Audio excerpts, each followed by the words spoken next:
Bem, pessoal, vamos dar continuidade à nossa apresentação dos exemplos.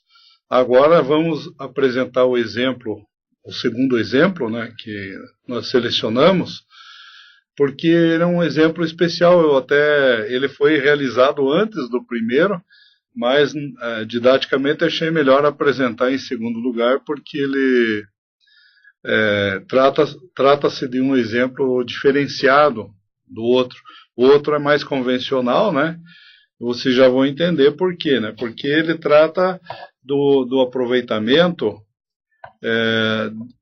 um estudo de aproveitamento de água de chuva para irrigação no Centro de Educação Infantil Bezerra de Menezes. Então é um projeto um trabalho que envolve aproveitamento, captação e uso para irrigação.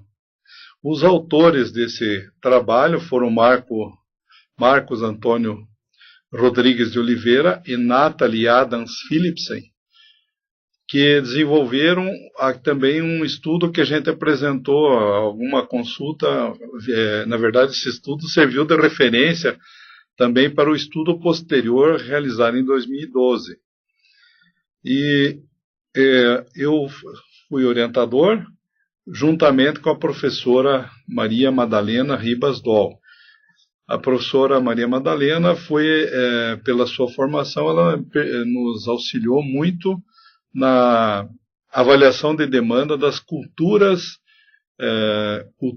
que eram, na verdade, culturas de horta, e no projeto, no sistema de irrigação, na escolha do sistema de irrigação, na recomendação, porque esse assunto ele foge um pouco, né, foge da especialidade nossa, mas é um assunto importante que está numa interface de conhecimento, né? O abastecimento da água para as culturas com a demanda das culturas. Então, essa interface, né, então envolve conhecimento também agronômico, né? Por isso mesmo a professora Maria Madalena nos auxiliou bastante nessa orientação, e que foi a parte mais que ela fixou, né, a sua orientação. Então, como objetivos principais, como eu falei, o objetivo geral seria, então, esse estudo para verificar a viabilidade técnica de implantação de um sistema de captação de águas pluviais para posteriormente ser instalado nesse centro de educação infantil, sendo que o trabalho, como objetivos específicos, deve verificar a demanda, então, de água para fins não potáveis, abrangendo, né, compreendendo a irrigação de horta. É um projeto diferenciado por essa razão. Investigar também, então, daí os tipos de sistema de irrigação, isso foi um outro objetivo do trabalho, e dimensionar um reservatório e as redes de captação e distribuição para atender aos usos pretendidos. Então, baseado nos dados históricos, pluviométricos de Ponta Grossa, e também nas informações específicas que nós obtivemos. As etapas principais envolveram a determinação da precipitação média do local, né, determinação da área de coleta nas edificações, projetos de sistemas de filtragem, que seria aquela reservatório de detenção, grades, etc., filtros, tubulações, projeto do reservatório de descarte, escolha do sistema de tratamento e projeto do sistema da cisterna, do reservatório, e caracterização da qualidade da água potável. Na verdade, a identificação dos usos e fins, né, de acordo com as demandas.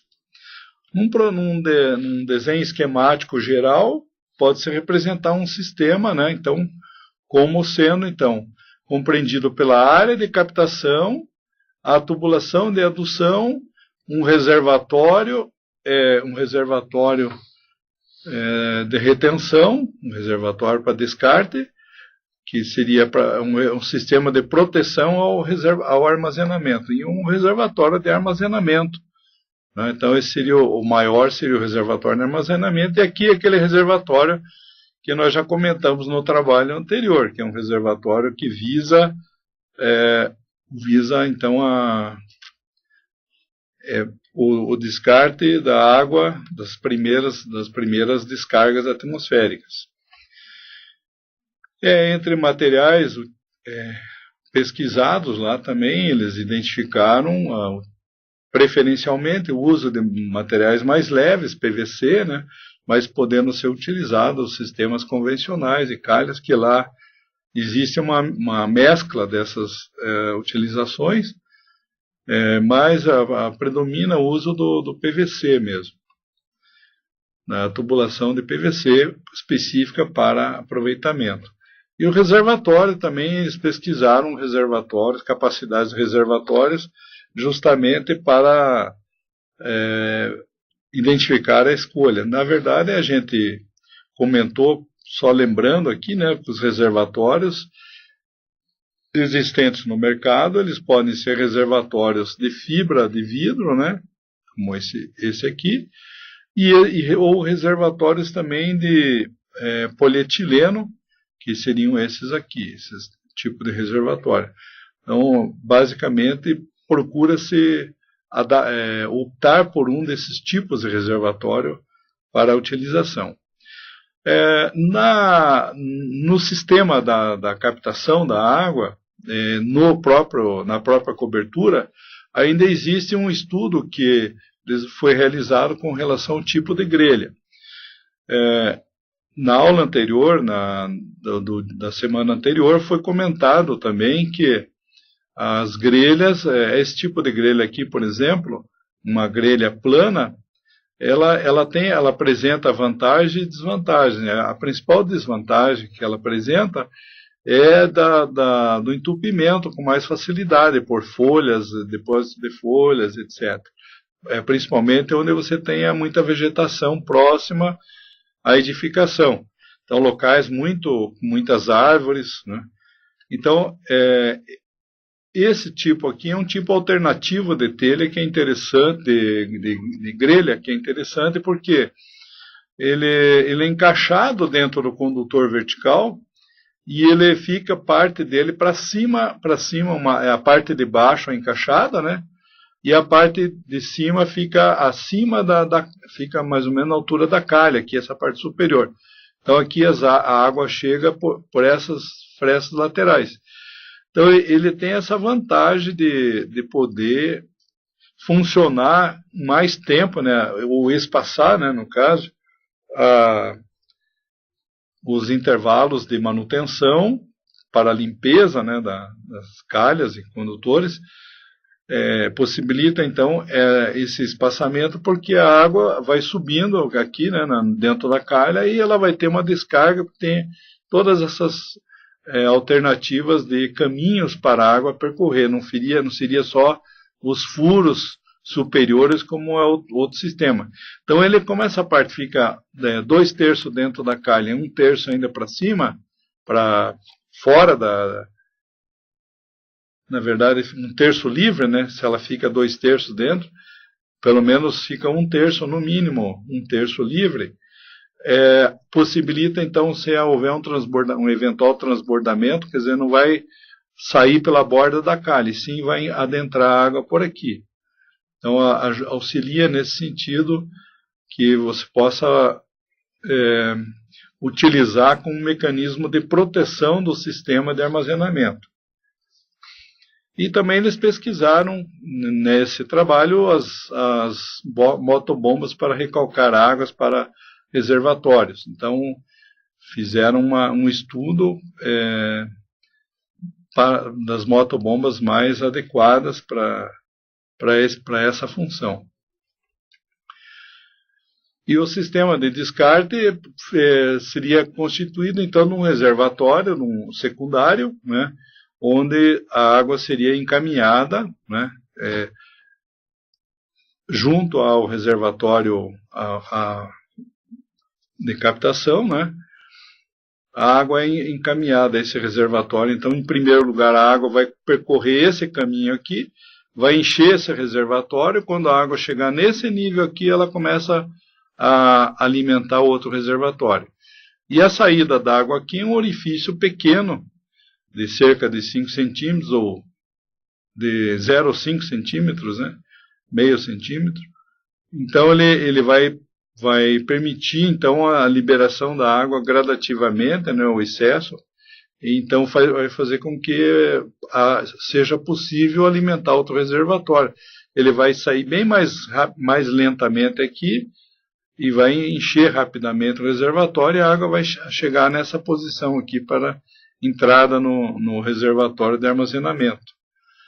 Todos os reservatórios têm que ter, né, o extravasor e também uma tubulação de limpeza. Isso é exigência de qualidade, né, para manter a qualidade da água.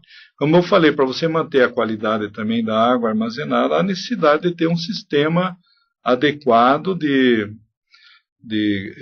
tratamento, né, mínimo, uma desinfecção para manter por mais dias a água armazenada. Ela precisa ter esse sistema de proteção. Então aqui precisa ter um flutuador, né, uma pastilha de cloro, sempre, ou um dosador de cloro, na verdade é um dosador automático, também pode ser colocado. Aqui uma outra disposição aqui, onde aparece também um sistema de descarte, é só uma ilustração aqui que tem um sistema de boia que vai subindo e fecha aqui na hora. Então, na verdade, são alternativas, na verdade, que a gente está mostrando com relação aos arranjos. Essas ilustrações constam, né, nesse trabalho que eu citei. Até por sinal, como eu comentei, né, esses trabalhos vão ser disponibilizados no ambiente virtual para consulta de vocês, para vocês fazerem o seu trabalho na disciplina, né? E também para consulta profissional, certo? Então, vai estar disponibilizado juntamente com os apontamentos, né, os slides da nossa apresentação. Então, um comentário a respeito da NBR 15527 é com relação também aos padrões de qualidade exigidos, né, ou recomendados. Na verdade, coliformes totais deve-se pensar em ausência de coliformes. No entanto, vocês sabem que pode ocorrer algum tipo de contaminação por coliforme, porque essa contribuição virá de uma cobertura que está exposta, está aberta. Em havendo muitas aves no local, poderá ocorrer algum tipo de contaminação. Por essa razão, tanta preocupação com os aparatos, né, que vão reter os sólidos, né, grosseiros, e também a preocupação com a desinfecção. Por isso é previsto também, então, um cloro residual, quer dizer, se houver cloro residual é porque está havendo também um tratamento, né, um tratamento básico somente. Não é um tratamento para tornar potável, sim para preservar a qualidade da área armazenada, da água armazenada. Então veja, a questão aí não é tornar potável a água, e sim preservar a qualidade da água que está armazenada no reservatório. Então fixem bem essa ideia. Então é só preservação para essa finalidade, ok? Não se pensa aqui, né, claro que para você tornar potável é possível, em muitos ambientes serranos, em muitos ambientes onde você tem uma atmosfera mais limpa, até é possível você pensar em utilizar, porque até na antiguidade se usava muito água de chuva nos reservatórios, eram captadas nas montanhas, e encaminhadas para consumo. Isso, os incas já faziam isso, e outros antepassados nossos. no Egito, em vários países criaram sistemas de aproveitamento. Então, historicamente, não é novidade se aproveitar água de chuva, inclusive até para fins potáveis, mas, no entanto, se você quiser usar para fins potáveis, você precisaria de uma preocupação muito maior na questão da manutenção da qualidade e do atendimento dos padrões estabelecidos pela Organização Mundial de Saúde e pelo Ministério da Saúde, pelas portarias do Ministério da Saúde, né, do Brasil. Então, são condições daí específicas, né? Então, não é o caso aqui, tá? Eu volto a recomendar isso. Aqui, inclusive, aparece a questão aí de algumas aplicações onde se pode utilizar, então, a água. Então, vejam bem, no caso de utilização para rega de plantas, irrigadores, para irrigadores é necessário manter os equipamentos em boas condições. Bom, no caso de tratamento não é necessário, tão necessário. Combate a incêndios para utilização para refrigeração do ar, em ambientes abertos, lagoas, fontes, banheiros, lavar roupas, carros. Então, na verdade, o tratamento é necessário só para manter a qualidade da água, ou até, se houver, eventualmente, contato humano, né, no caso de banho, mas aqui não é, para o banho não é tão recomendável, sim mais para outros usos. Para banho, para piscina, a desinfecção é necessária, daí é fundamental.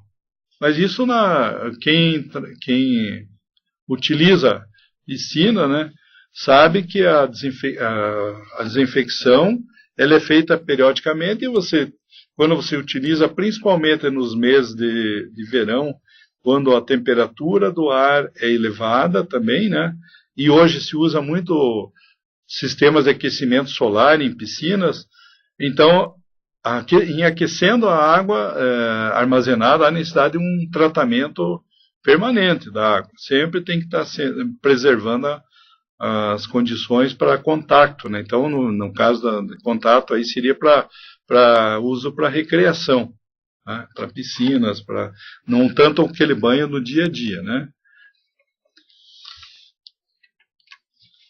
Então, analisando a questão específica da irrigação, né?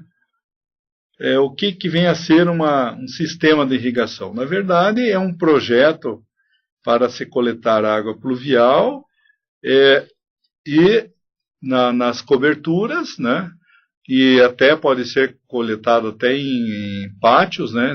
Cimentados, e armazenar e distribuir para as culturas, para você ter uma produtividade garantida, independente da pluviosidade. Quer dizer, está chovendo mais ou menos, isso não importa, o sistema de irrigação vai manter um padrão de qualidade para o abastecimento, uma quantidade suficiente, dependendo da escolha. Então, um dos primeiros passos do projeto foi se fazer essa análise dos sistemas. Então, existem sistemas de irrigação por sulcos, onde tem valetas, e a água é distribuída através dessas valetas, e o que ela faz? Umedece o solo, e o solo, na verdade, é um sistema de distribuição indireto, né? Porque do solo vai para a planta, né?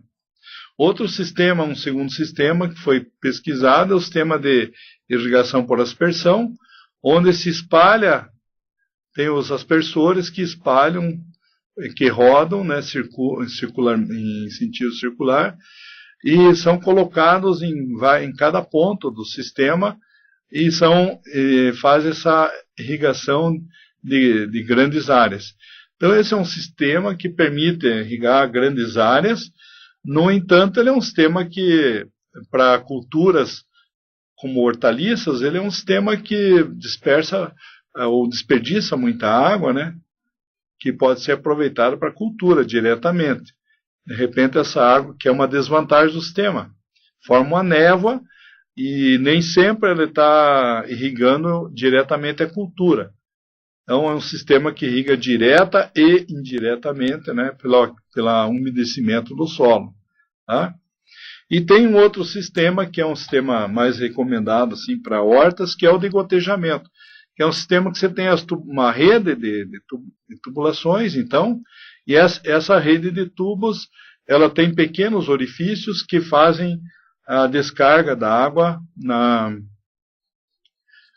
no solo ou junto quase à raiz das culturas. Então, é praticamente um sistema que se aproxima muito do ideal por ele estar gastando pouca água, né? Quer dizer, você usa pouca água, porque os orifícios não são tão grandes, são orifícios bem pequenos, de alguns milímetros, e esses orifícios servem para liberar água no solo.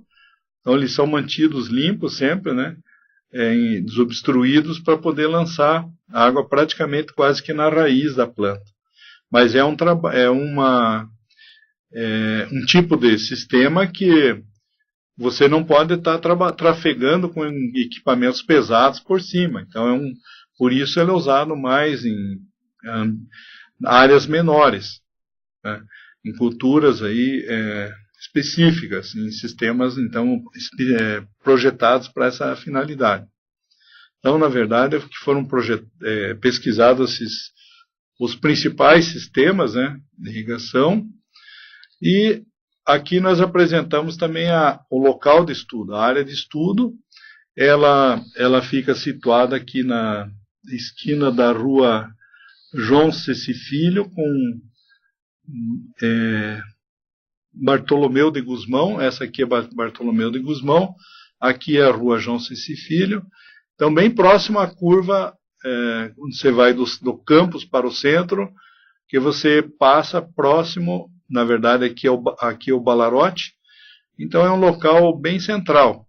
Mas aqui, essa instalação, aqui está situada a escola, e as edificações estão na parte frontal. A horta está aqui na parte do fundo e tem uma quadra de esporte lá bem no fundo. E o terreno é em desnível. Aqui é a parte mais alta e lá é a parte mais baixa. Então, isso aí, essa situação do terreno que inspirou, né, o projeto que foi desenvolvido. Então, o estudo foi desenvolvido visando, então, coletar água na parte mais alta, armazenar na parte intermediária e descarregar o sistema, né, quer dizer, na verdade, abastecer o sistema, preferencialmente por gravidade, e poder resolver daí a questão da irrigação, e também como ferramenta didática também de demonstração da sustentabilidade, que eu acho que a questão nossa de aproveitamento da água de chuva é uma questão também bastante cultural. Nós temos que nos conscientizar, né, desde cedo, né? Então, por isso um centro de educação infantil, né, para o aproveitamento da água de chuva. E é uma instituição que não tem fins lucrativos. Então, por essa razão, a gente escolheu fez esse atendimento, né, desse estudo para essa instituição, para poder haver um aproveitamento didático também, apesar deles já terem alguma coisa nesse sentido lá na instituição, como nós vamos perceber na sequência aí. Então, esse seria a área objeto do estudo, a localização da área de estudo. Aqui é uma foto já de uma das edificações, né, aqui a edificação mais alta, e aqui seria a parte das edificações mais baixas. Então aqui eu estou no meio do caminho aqui, né? Então o que você nota aqui é a entrada, né? Na verdade aqui A entrada principal tem aqui uma escada de acesso e tem umas fotos também dos canteiros existentes. Então eles fazem esse trabalho didaticamente, que eram, na verdade, destinados à orientação dos alunos da importância de se preservar o meio ambiente, na verdade, fazendo parte de um contexto de aprendizado, e também identificando também uma possibilidade de utilização futura, né, pelos próprios alunos. Então, se educa, né, como a gente sempre comenta, pelo exemplo real, né, não só pela conversa, e sim pela apresentação de soluções concretas e que sejam possíveis ou viáveis tecnicamente. Essa aqui seria a posição das edificações, né, que a gente comentou, onde nós observamos então o prédio, o edifício, aquele edifício principal, né? Aqui está aquela escada, a presença da escada, aqui é a rua, aqui na frente seria a rua, e aqui é a rua João Cici Filho, e aqui é a rua Bartolomeu de Gusmão. As edificações estão situadas aí. O tipo de cobertura, essa cobertura era tudo de fibrocimento, né? E essa cobertura da central, que era uma edificação mais antiga, a cobertura era de telhas de barro. Essa que está nessa cor laranja. Então, telhas de barro e em princípio se pensou em fazer um estudo, desenvolver o estudo em cima dessa área, né, onde você teria o prédio, o edifício principal com calhas laterais, calhas, e aqui está a localização dos condutores, né. Observando-se também que, olhando essa foto aqui, dá para perceber que os condutores eles são externos. A edificação ela tem um beiral lateral aqui, né? Então aqui você tem as calhas, são calhas metálicas e condutores também metálicos, nesse caso aqui. Então, há uma possibilidade pela facilidade de identificação da posição dos condutores, de se pensar em optar por aproveitamento, principalmente nessa edificação. Isso foi a primeira ideia. Não foi a ideia definitiva, mas foi a primeira. Aqui nós observamos, como eu comentei anteriormente, né, tem um sistema didático também, onde eles já fizeram uma calha aqui, tem uma calha numa edificaçãozinha, seria uma casinha de pequenas dimensões, mas para uso didático, e onde os alunos também fazem algumas atividades, principalmente os menores. Tem uma calha de PVC, um condutor e um reservatóriozinho. E aqui eles podem extrair a água para alguns usos, principalmente não potáveis, de lavagem, lá de piso, alguma coisa menor. Só para o uso didático, então, não houve essa preocupação de dimensionar nada aqui, né? Quando foi feito essa instalação demonstrativa, ela tinha finalidades demonstrativas. Então, o que demonstra, na verdade, é que eles estão bastante preocupados com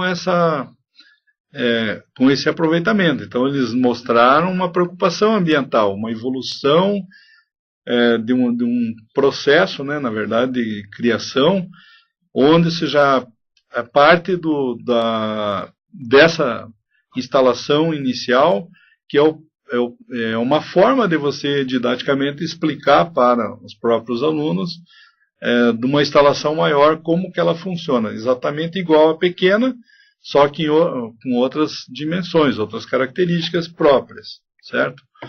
Então, foi feita então essa observação aqui que eu achei importantíssimo, né?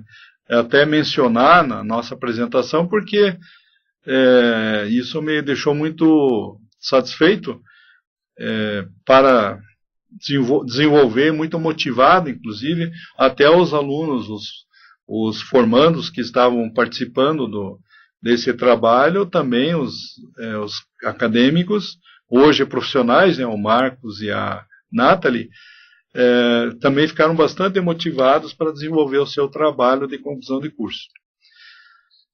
Na sequência, então, uma vez definido o local de estudo, foi feito daí o levantamento dos dados de precipitação, os dados de precipitação de Ponta Grossa. Então, foi obtido junto ao Instituto Agronômico do Paraná, que opera a estação lá de Ponta Grossa, a estação de Vila Velha. E eu também não mencionei, quando eu comentei na aula anterior, sobre onde vocês podem adquirir informações, né? Além do IAPAR, existe o CIMEPAR, que é o Sistema Meteorológico Paraná. Então, junto ao IAPAR, junto ao CIMEPAR, ou a própria Secretaria do Meio Ambiente, eles são órgãos que podem nos fornecer informações de precipitação em outros locais, dependendo do local de trabalho de vocês, que eu sei que vocês não são todos daqui, são de todo do Paraná como um todo.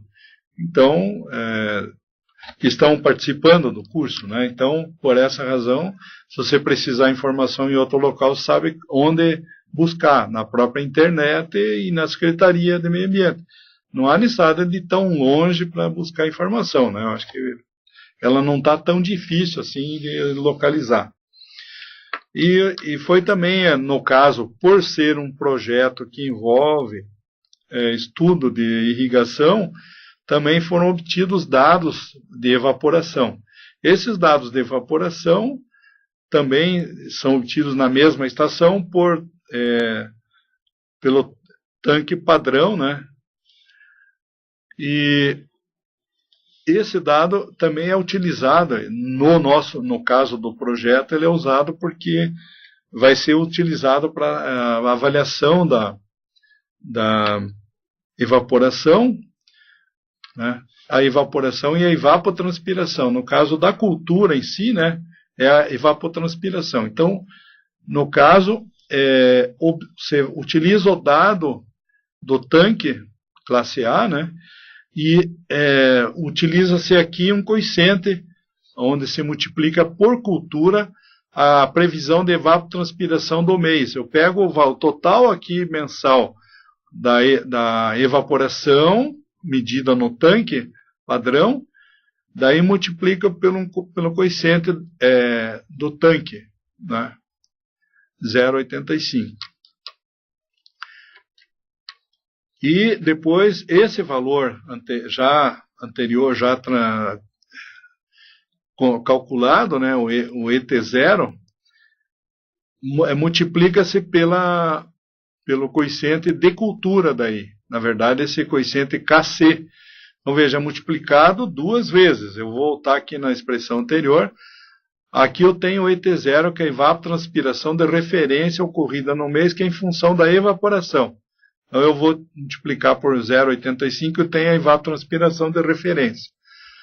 Daí, esse valor de referência, eu vou multiplicar pelo coeficiente da cultura, e esse coeficiente, então, é que é recomendado de acordo com o tipo de cultura, né,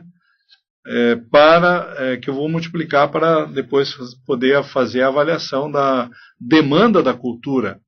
A evapotranspiração, na verdade, é aquela perda d'água que a cultura, que todos os vegetais têm para a atmosfera. Então, esse valor ele tem que ser definido ele é mensalmente, né?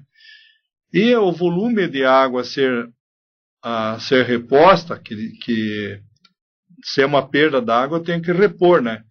É a própria evapotranspiração da cultura vezes o somatório de área dos canteiros para a cultura X lá, A, ou B ou C, né? Conforme foi o caso.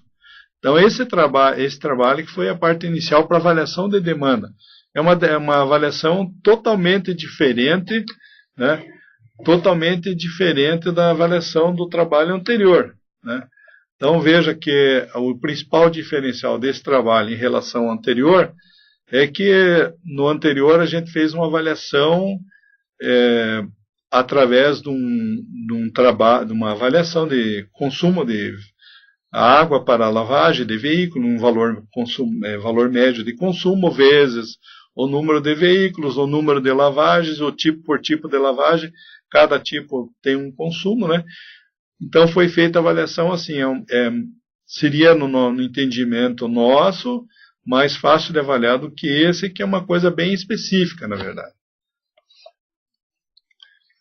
Então o volume avaliado para cada mês foi feito em função da evapotranspiração daquele tipo de cultura vezes a somatória de áreas para aquele tipo de cultura. Então é por cultura, tem um volume para cada cultura, né?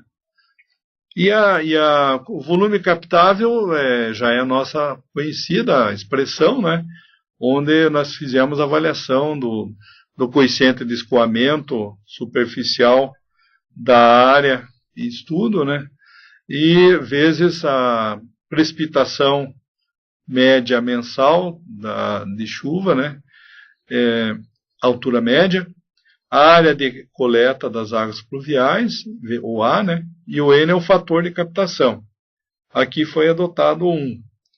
Quer dizer, consideramos que foi suficiente a gente considerar como perdas o coeficiente de escoamento da própria cobertura. Então, foi adotado aqui o coeficiente daí 0,8 para telhas de barros, entre 0,8 e 0,9 foi adotado 0,8.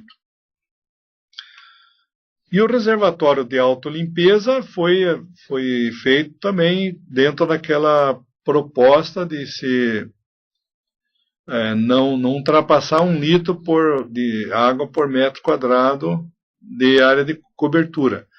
Então, até 1 litro, né? Então, de meio a 1 litro. Não pretendendo se ultrapassar desse litro.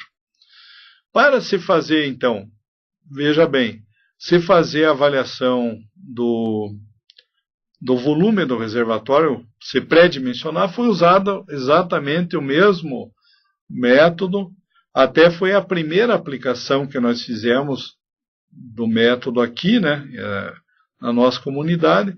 Então é o método dos dias sem chuva, que esse trabalho foi realizado em 2010, né? Então a gente usou o método recomendado pelo PROSAB, que é onde você tem o somatório das demandas de água, vezes a sequência de dias, o número. Então tem, como a gente falou, daqueles valores, eu já comentei essa expressão hoje. Então ela é a mesma expressão que foi usada nesse trabalho e foi usada também no trabalho posterior. E o método também de verificação foi o método da simulação, porque ele nos possibilita avaliar mês a mês o comportamento das demandas e o comportamento do volume armazenado. Então aqui eu tenho comportamento de volume armazenado no ST, ST-1, é o armazenado no final, no tempo T, aqui no tempo anterior, né? E as perdas.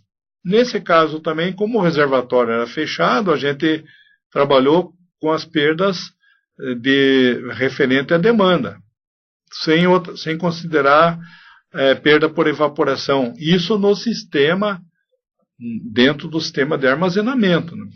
Bem entendido, que foi usado a evaporação para fazer cálculo de demanda e não para se avaliar o volume armazenado. Porque a ideia era deixar o reservatório numa das edificações, próximo a uma das edificações, um reservatório fechado. Tá? Então aqui o volume da água de chuva calculada daí foi sempre função da precipitação vezes a área de captação vezes o coeficiente de escoamento da cobertura. Então nesse caso foi usada a mesma planilha que nós usamos no trabalho anterior, acrescentando daí, na verdade, fazendo a observação se havia overflow ou não, né? E se havia suprimento, necessidade de suprimento aqui. As primeiras colunas, a gente já explicou na apresentação do outro trabalho, que seria o mês, a identificação do mês, a identificação do total precipitado naquele mês, então janeiro, total de fevereiro, total de março, abril até dezembro. E esses valores de precipitação foram daí usados, aqueles valores que foram apresentados na forma gráfica ali, mas são os mesmos valores do outro trabalho, né, as precipitações totalizadas mensalmente, em termos de valores médios. E aqui essa coluna 3 na verdade, a demanda avaliada, a coluna 4 a área de captação, a coluna 5 a vazão captável, né? A 6 seria o volume a diferença entre, na verdade, os volumes, né? O volume o ST-1 é o volume armazenado no instante anterior, o ST é o volume armazenado no final do intervalo considerado, e aqui é a observação, se há sobra de água ou na verdade, a necessidade de suprimento de água no reservatório. Então, analisando, só comentar rapidamente o que levou à escolha, primeiro, do método de irrigação. O método de irrigação foram, na verdade, os fatores principais foram a possibilidade do controle da quantidade de água fornecida às plantas, né? Porque você vai criar um sistema com um reservatório, com uma rede de distribuição, com registros, com dispositivos que permitem fechar, abrir, deixar parcialmente aberto ou parcialmente fechado. A uniformidade de aplicação, que vai, no caso específico da horta, vai propiciar a maior produtividade, né? Flexibiliza a execução de trabalhos simultâneos, como pulverização ou colheita. Ele flexibiliza, né? Menores perdas, porque a rede não fica fisicamente atrapalhando a rede de irrigação, ela não atrapalha como um pivô de aspersão, por exemplo, né? Então ela não atrapalha, ela fica no solo mesmo, diretamente no solo, então vai apresentar menores interferências, né, com relação aos demais trabalhos da cultura, né, de desenvolvimento e manutenção da cultura. As perdas da água por evaporação são menores, minimiza também o crescimento de ervas daninhas. No caso, como é gotejamento, a pressão requerida é baixa e o escoamento é por gravidade, pelo próprio posicionamento, né, então do reservatório de abastecimento, e possibilita, no caso, a automação. Isso é um fator importante da rede, que você na operação, você sempre tem que pensar, né, como é que você pode automatizar a operação. Poder programar uma parte que opere ou até vá gotejar um certo período do dia, ou suspender o gotejamento também por um período chuvoso, por exemplo, né? O sistema de irrigação ele serve para você atender nos períodos em que há demanda e que você não tenha precipitação. Quando está havendo precipitação, você pode fechar o sistema. Isso pode ser automatizado, né, facilmente, como é feito em várias outras atividades. Então, essa facilidade de automatizar é importante, né, principalmente nos dias de hoje. Você trabalhar com um sistema mais automatizado. Sendo então componentes do sistema, a motobomba, que vai levar a conduzir a água da cisterna, né, da captação para o reservatório de abastecimento, tem um cabeçal de controle no sistema, uma linha principal, as válvulas, que poderão ser automatizadas, como eu falei, né, a operação, ou pode ser manual. No caso, a gente até previu tudo manual, mas pode ser tudo automatizado. Linha de derivação, as linhas que saem da linha principal, as linhas laterais e os próprios gotejadores, que são, na verdade, orifícios, né, colocados na própria rede. Então, não sei se estaria fácil de enxergar, então um esquema básico seria colocado dessa forma aqui, né? Então aqui você tem um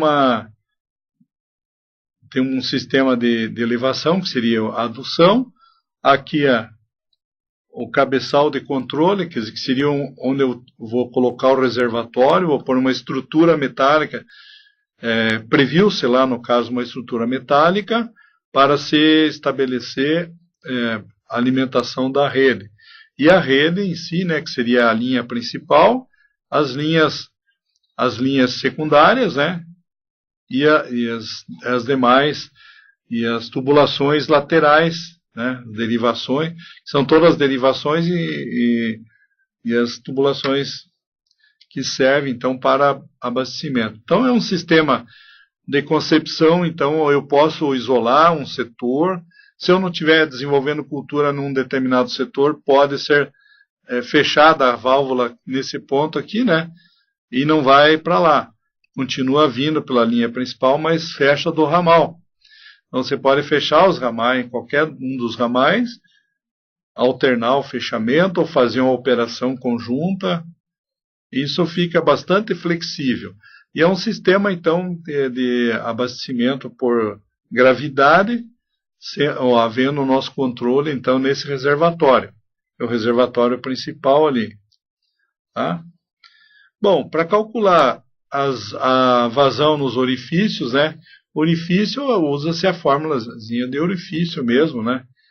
Então, aqui seria a área do orifício, CD o coeficiente de descarga, circular da 0,7, G2 é a raiz quadrada de 2GH, o G é a aceleração da gravidade e o H é a pressão de entrada no orifício. É quanto você fazendo, no caso da rede, você vai fazer o cálculo de, por exemplo, aqui eu tenho uma derivação, fazer o cálculo de qual a pressão que vai chegar, né, em cada um dos orifícios. É possível, você faz é um sistema de distribuição em marcha, a concepção hidráulica. Então é muito fácil, muito simples de fazer essa avaliação, né, dessa forma.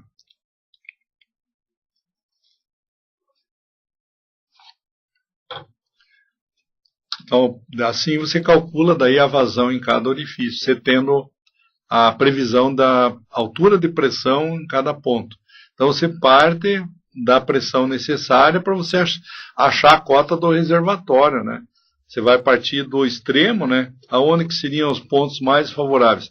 Como ali o terreno em declive, né? Essa aqui seria a região mais alta e aqui a região mais baixa. Nos pontos mais extremos é que nós iremos ter as condições mais desfavoráveis para cálculo, né? Então você parte dos pontos mais favoráveis e verifica, vai e vem fazendo o percurso no sentido inverso, até você chegar na cota do reservatório de abastecimento. Também se somando as vazões, para cada derivação, soma-se as vazões e vai se chegando no ponto até chegar no reservatório. Para calcular a perda de carga, nós temos a Fair-Whipples, uma fórmula para pequenos diâmetros, porque os orifícios são de diâmetros bem pequenos. Como eu falei, da ordem de milímetros, 2, 3 milímetros, podemos chegar até 5 milímetros. Então, são valores de diâmetro bem pequeno. Por isso, a recomendação de usar essa expressão para calcular a perda de carga. Que a gente sabe dos nossos estudos, né, já desenvolvidos na graduação, que para cada situação de campo você tem que fazer o cálculo das perdas através de formulações diferenciadas, né? A gente usa fórmulas diferentes para cálculo de redes, de infraestrutura urbana, né, que se usa Hazy-Williams. Daí usa algumas expressões mais específicas, assim, no caso da instalação predial. Inclusive essa fórmula é bastante utilizada para pequenos diâmetros, abaixo de 50 milímetros. Eles são diâmetros bem pequenos, inclusive com uma da ordem de milímetros, né? Então, deve-se utilizar uma fórmula especial. Uma outra contribuição também do trabalho foi um estudo, uma proposta para se reformular os canteiros. Os canteiros, como eles estavam colocados de forma irregular, foram feitos, então, uma disposição diferenciada para colocar um bloco aqui de canteiros e outro bloco aqui, mais uniformizar daí também o sistema de distribuição. Essas outras áreas aqui são áreas de utilização da própria escola na verdade aqui é uma quadra e aqui na verdade uma caixa de areia, um local onde eles faziam utilizado para recreação.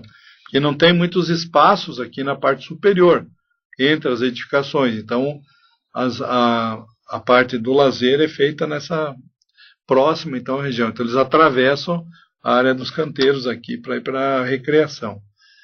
Então, foi feita uma reformulação para fazer um melhor aproveitamento daquele espaço existente.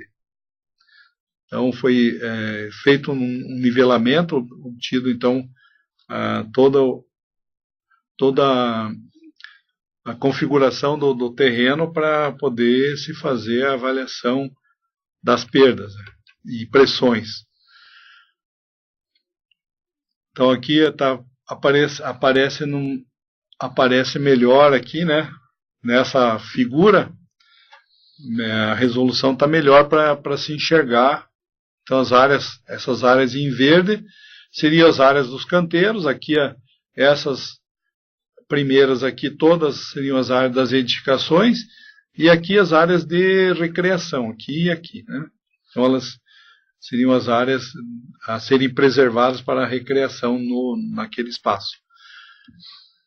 Então foi feita uma estimativa a partir dessa reformulação das áreas de cada cultura. Foi estabelecido então que eles iriam fazer uma rotação de culturas, mas iriam estabelecer alguns espaços para lotear aquela área calculada. Então, dessa área disponível ficou 67,3 metros quadrados para alface, 13,87 para beterraba, 8,94 para cenoura, 16,8 para espinafre, 21,54 para o repolho, 28,09 para a rúcula e 36,34 para cultivo de morango.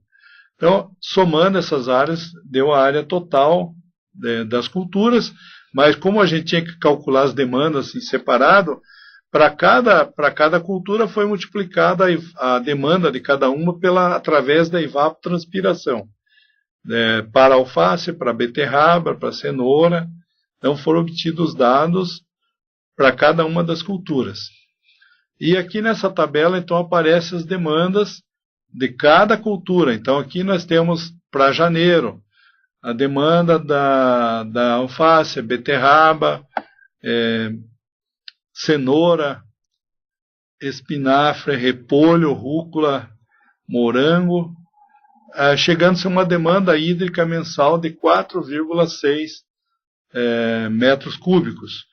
Em janeiro e fevereiro, né, valores um pouco menores, E nos outros meses, até por questão, pela mesma razão, por ser uma entidade de ensino, né, também, 7, foi aumentando a demanda de cultura, né, porque as evapotranspirações aumentam, né, e aqui, para julho e agosto, seriam os meses que teriam maiores demandas, reduzindo novamente na sequência.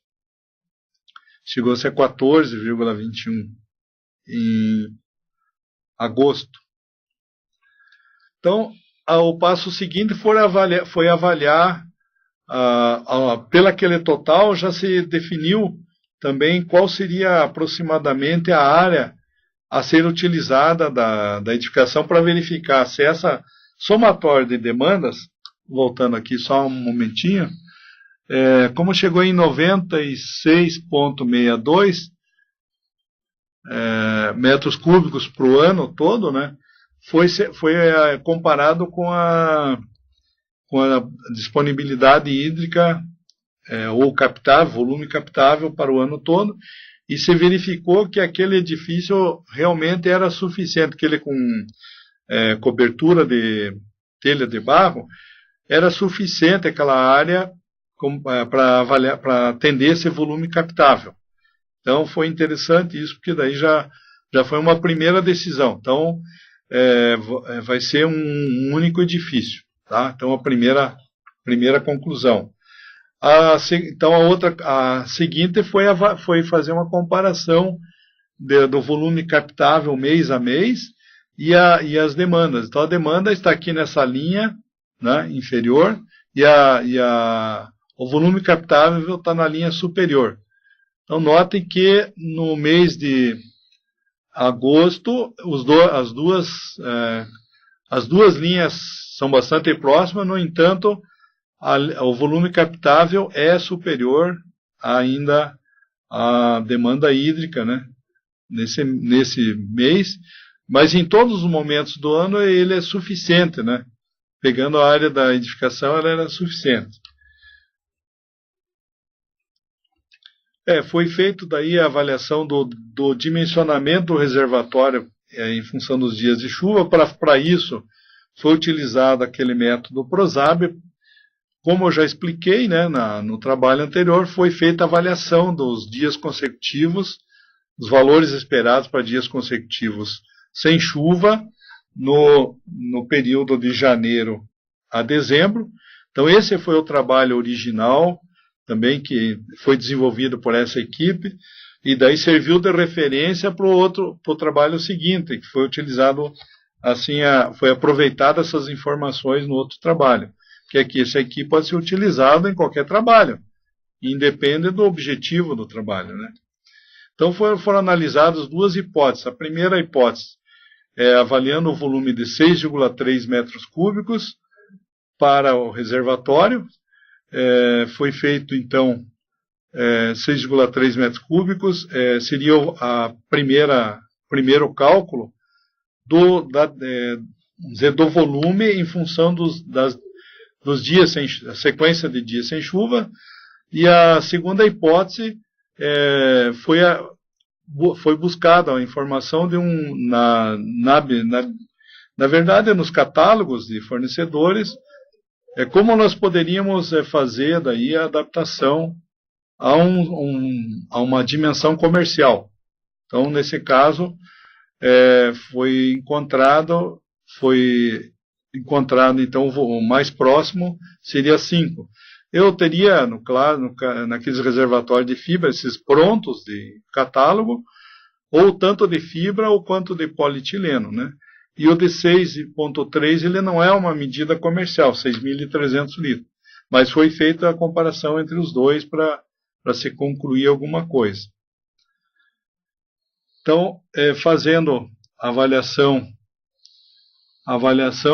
notou-se que seria possível, então, reduzir a área de captação. Então, veja, se usar parcialmente, se eu estou por pegar uma diagonal aqui, né, na linha diagonal, se utilizar uma área diferente, né, então, daquela calculada. Então foi utilizado lá, baseado na posição dos condutores verticais, se pensou então em fazer esse aproveitamento aqui parcial da área. Aqui essa área em verde aqui seria a área selecionada para se fazer o estudo, daí já do volume captável, fazendo um ajuste nele, sem você estar fazendo grandes investimentos também na estrutura existente, né? Baseado o quê? Na comparação entre a demanda total e o volume total captável em toda a cobertura da edificação. Então, com isso fez-se uma avaliação da hipótese 1. Qual era a hipótese 1? Utilizar um reservatório de 6,2 metros cúbicos, sem a preocupação em ajuste ao comercial. Então, podem notar aqui que o volume do reservatório, aqui em todos os casos, é o 6,2. Então, foi usado o reservatório de 6.200 litros, 6,2 metros cúbicos, para comparação. Então, nesse caso específico aqui desse estudo, foi feita essa avaliação e se verificou que em todos os meses havia overflow. Então, sobrava água em todos os meses e que, então, não havia aqui no suprimento, em nenhum momento foi necessário fazer suprimento externo de água para essa finalidade. Então, essa foi uma conclusão aí, uma primeira conclusão da hipótese 1. E na hipótese 2, utilizando-se uma medida comercial, se verificou também que o reservatório, aqui no caso havia overflow, claro, em janeiro, fevereiro, nos primeiros meses do ano, reduzindo e chegando em julho aqui, ainda com volume residual, e num determinado momento havia necessidade de fazer um suprimento externo de água, que foi em agosto, o mesmo mês do trabalho que a gente já apresentou. Então, é claro, porque é o mês de maior dificuldade, realmente. Então, se você usar, então, o que se conclui aqui? Se usando o reservatório de 5 metros cúbicos, ele supre a maior parte das situações, ficando o mês de agosto também com uma certa deficiência, que é em torno de 4 metros cúbicos, 4,6 metros cúbicos. Então, isso é quase o tamanho do reservatório, né? Então, na verdade, é uma falha constatada que pode ocorrer, né? Não que vai necessariamente ocorrer, mas já é esperado que possa ocorrer uma falha no mês de agosto, conforme a gente fez no outro estudo. Então, como eu falei, a questão do suprimento dessa falha pode ser feita através de água tratada, né, nesse momento, você usa água de abastecimento mesmo, ou você também pode tentar fazer esse suprimento aumentando a área, tentando fazer um aumento dessa área captada, que na verdade ela possibilitaria uma mudança de comportamento. Mas o reservatório é o que vai definir mesmo, né, que vai pesar mais nessa hipótese. É você pensar se você vai fazer o reservatório na hipótese baseada na hipótese 1 ou na 2, né? Então, veja bem, o que se concluiu aqui, então, que poderia ser usado, nada impede que se use o reservatório da hipótese 2, né, que a área de captação é a mesma, usando a mesma área, né, comparando. No primeiro caso da hipótese 1 não houve nenhum déficit, só overflow, só sobrou água todos os meses, praticamente. E na hipótese 2, a gente observa que durante 9 meses houve sobra de água e o déficit somente num mês. Nos outros meses ainda o reservatório terminou parcialmente cheio, como a gente nota aqui, que o reservatório no final do período ele chegou a ter 2 metros, aqui chegou a ter 2 metros cúbicos no início, né, da operação do mês de agosto, e no final do mês de agosto ele estava com menos 4. E nos demais meses, sempre houve, apesar de estar parcialmente cheio, né, 2 metros cúbicos, chegou a 1,35 aqui no mês de novembro. Deixa eu ver aqui, não. No mês de novembro ele ainda terminou cheio. No mês de outubro ele terminou com 3,85. Então, julho, ele começou com 5 e terminou com 2,07. Agosto começou com 2,07 e terminou com 4,66. Em setembro ele começou com 0, então começou vazio, né? E terminou com 3,85. Então ele terminou já com quase uma boa parcela de água, de suprimento. E outubro ele começou com 3,85, já concluiu com 5, e aí até dezembro ele permaneceu cheio. Então sempre notem que no início do período, aqui nesse método de simulação, se considera o reservatório cheio. Tá vendo? Aqui é só o volume do reservatório, o volume total. E aqui é o volume em cada momento. É o ST-1 e ST. Você vai atualizando os tempos e vai recalculando. Então, nesse caso, no método, aplicando esse método, a gente observou que vai haver uma falha, sim, mas é uma falha pequena, considerando que você vai atender 11 meses do ano, ficando um mês só sem o atendimento pleno e podendo economizar na estrutura, né, ou no custo da implantação do reservatório. Se você aumentar o reservatório, claro, você vai ter uma condição diferenciada com 6,2, como está calculado, não vai faltar e não vai ter falha nenhuma. E a autolimpeza foi optado por 150 litros, é um pouquinho acima de 1 litro por metro quadrado, questão de também medida comercial do reservatório. Já é um reservatório pequeno e é uma medida mais fácil de encontrar no mercado. Aqui aparece também os serviços de execução, né, do projeto, esse é um esboço do traçado da rede, né? Então, onde a gente observa que o ponto do reservatório de abastecimento, aqui a saída, uma linha principal, aqui uma segunda linha principal. Então, são 2 linhas, cada linha tem os seus ramais, né? Onde são, então, a partir dos ramais são interligados aquelas linhas secundárias, né?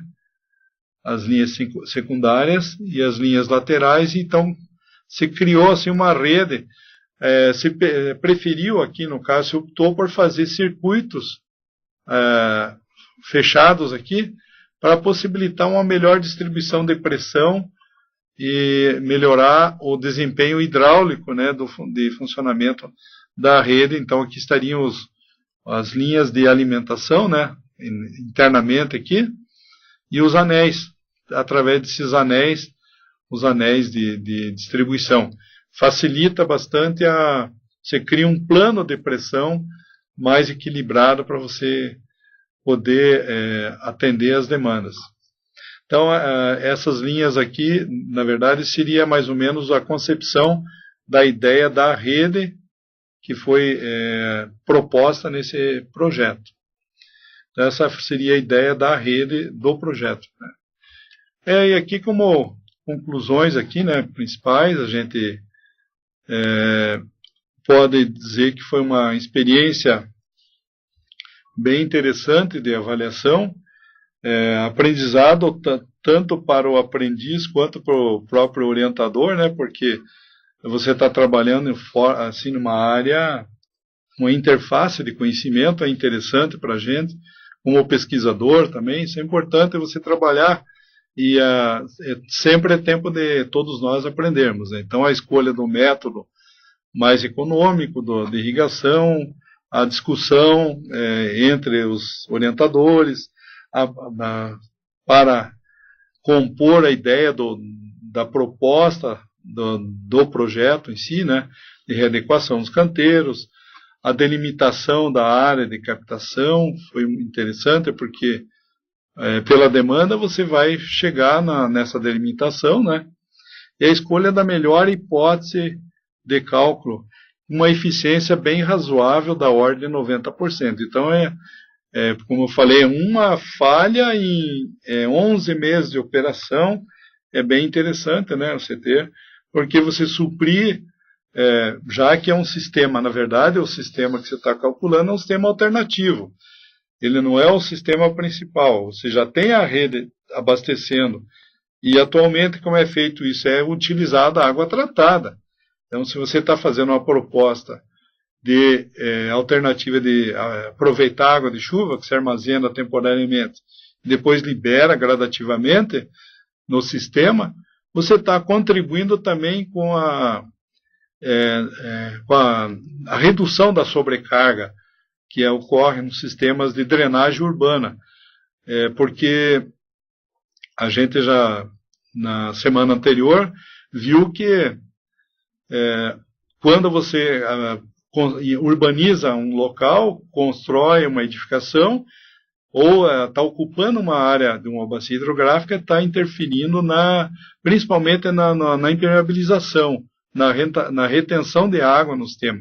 Você já criou áreas impermeabilizadas, está criando, na verdade, uma condição de picos de vazão bem superiores e antecipação de picos e de redução da recarga do lençol subterrâneo, que é um problema bastante grave observado nas cidades, que vão ficando sem alternativas daí para diluir os poluentes que são lançados no solo, que não são poucos, são muitos, porque na verdade, na área urbana, um tipo de poluição difusa, que é uma poluição onde você não identifica exatamente todos os pontos e todas as características, porque cada local ou cada emissão ocorrida dentro da bacia hidrográfica pode ser completamente diferente da outra, ou ser mais nociva ou menos nociva que a outra, poluir o ar, o solo e a água, que é uma coisa bastante...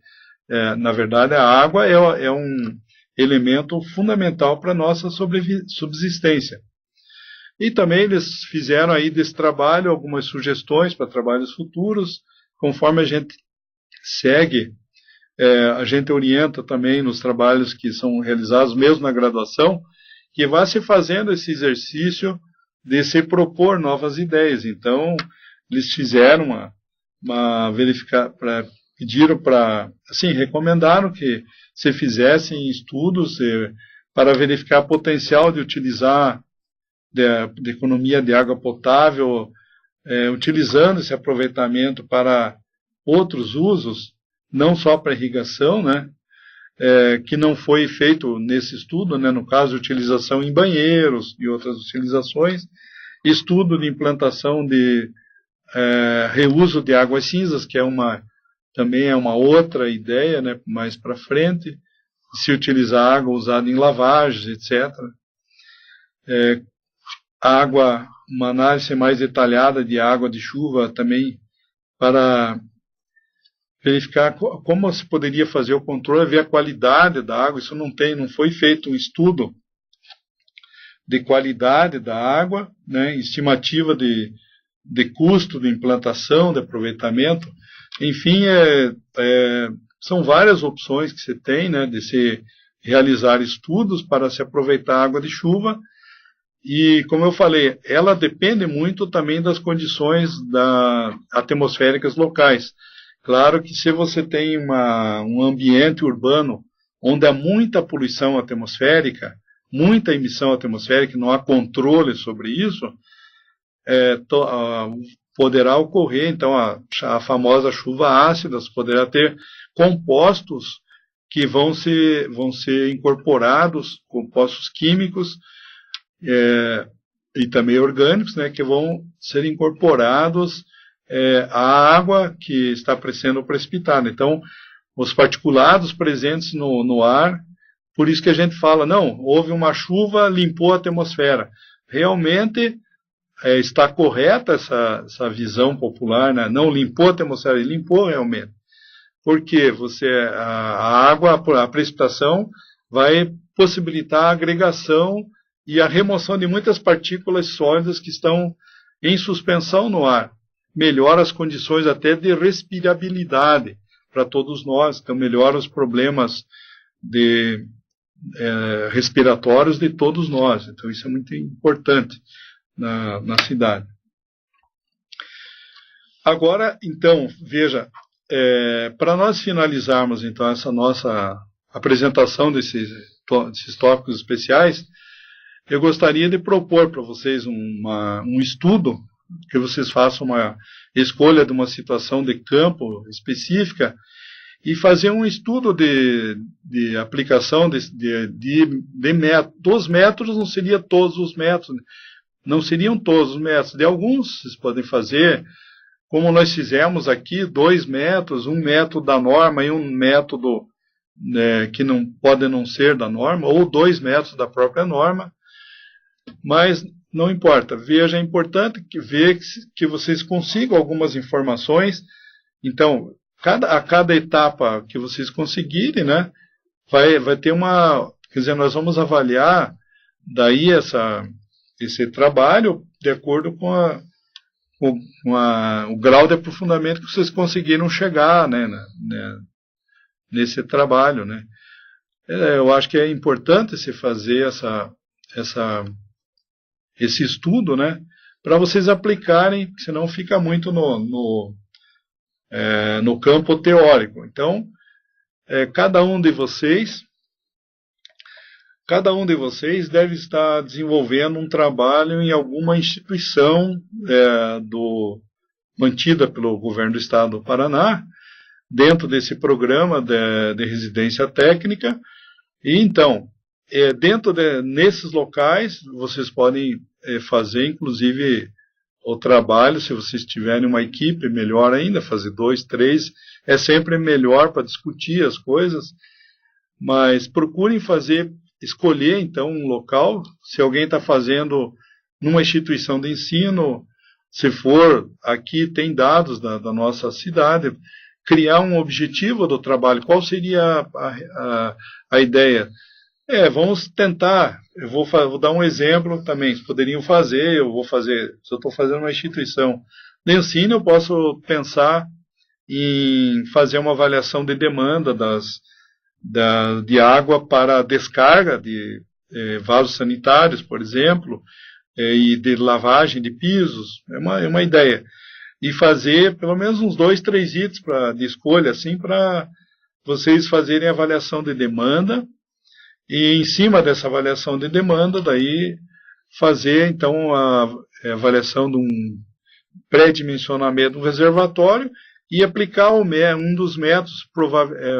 Eu recomendaria aplicar o método da simulação, porque se faz um pré-dimensionamento por algum método e você faz a aplicação da simulação de operação, pensando no reservatório operando, quais seriam as opções de dimensão, de volume que nós teríamos.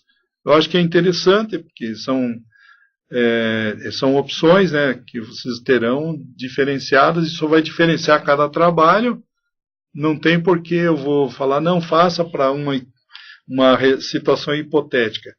Eu acho que é fácil de você estar trabalhando num fórum, fazer do edifício do fórum um estudo, pegar a planta do edifício, andar analisado, pega a planta de cobertura e daí você vai dizer, não vai precisar de toda a área, não vai precisar de toda a área, a metade seria suficiente. Para vocês terem uma ideia, como a gente apresentou no trabalho, deixa eu tentar ilustrar aqui, como tem aqui nesse caso, que a gente identificou, então um uso parcial. Não precisa, na verdade, como vai viabilizar isso? Depende muito da demanda encontrada. Como aqui no caso era uma demanda de evapotranspiração, uma demanda de horta, então a demanda é menor, né? Porque o processo é mais lento. Então, com a demanda menor, sobrou área. área construída, área coberta, né, disponível.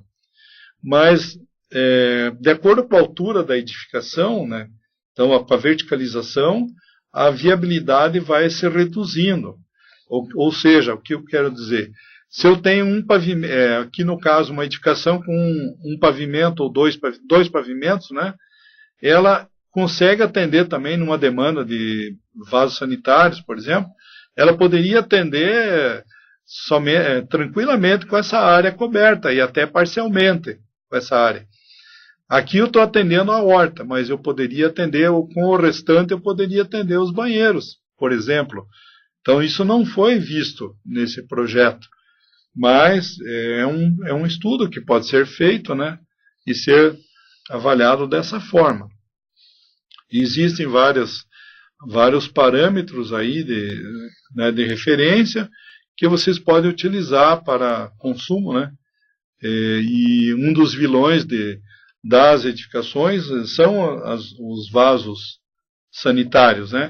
Os vasos sanitários são vilões, né, do sistema, porque eles pesam bastante no consumo, na avaliação de consumo, né?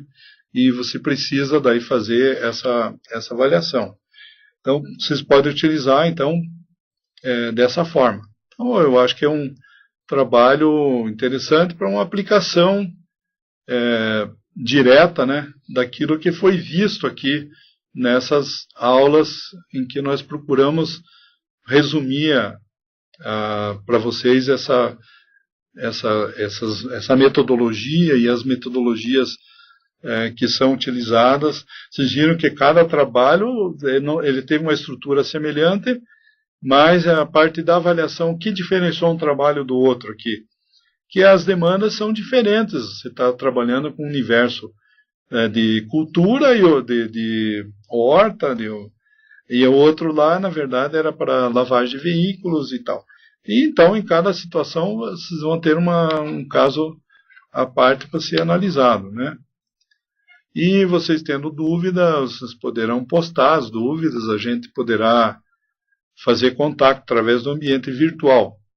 E podemos, com o maior prazer, ajudá-los, e com os seus tutores também, né? Vocês vão postar, vocês fazem um contato com o tutor e a gente faz uma intermediação aí, só para vocês terem essa aplicação, né? E ter clareza naquilo que, porventura, não tenha ficado bem claro nas nossas considerações durante as nossas apresentações. Então, eu volto a desejar a todos, então, um ótimo curso, um ótimo final de curso e de estágio de residência, e parabenizá-los, né, pela continuidade e a conclusão do curso em que vocês estão envolvidos, né, nesse momento, e muito sucesso a todos. E agradeço a oportunidade que a Universidade Estadual de Ponta Grossa, a coordenação do curso de residência técnica, nos propiciou essa participação, e também a reitoria e aos dirigentes da Secretaria de Ciência e Tecnologia. Muito obrigado a todos.